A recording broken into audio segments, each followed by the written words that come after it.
ningning at ang mahikang salamat. Sa gitna ng makulay na kagubatan ay nakatira ang diwatang si Ningning. May pakpak siyang kumikislap at mahilig siyang lumipad at makipagkaibigan. Pero may isa siyang hindi ginagawa. Hindi siya marunong magpasalamat. Tuwing may tumutulong sa kanya, ngumiti lang siya at lumilipad palayo. Akala niya sapat na ang ngiti. Isang araw, naipit siya sa mga tinik. Dumating si Kiko ang ardilya. Tinulungan siya. Salamat, sabi ni Kiko. Bakit siya nagsabi ng salamat? Tanong ni Ningning. Subukan mo, sagot ni Kiko. Salamat, Kiko, mahina niyang sinabi. Biglang kumislap ang kanyang mga pakpak, mas maliwanag, mas masaya. Minsan, nakaramdam siya ng gutom. Bumating si Buboy ang bubuyog at binigyan siya ng pulot.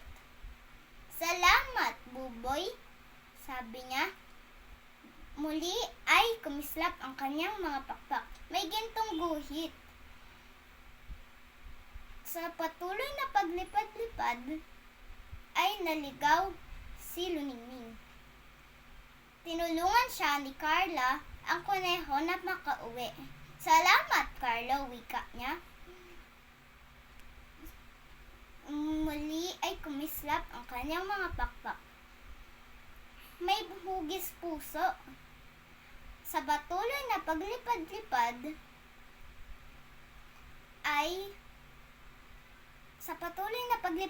sa gitna ng ulan ay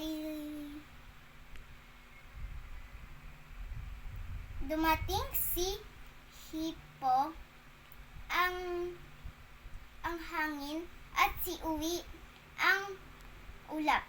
Prinotektahan siya at ibinaba sa lupa.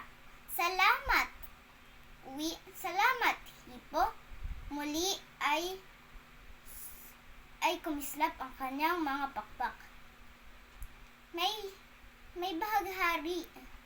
Simula noon, sa bawat salamat niya, mas kumikintab ang kanyang mga pakpak. At mas masaya ang buong kagubatan. Kung may tumulong sa'yo, ano ang sasabihin mo? Salamat!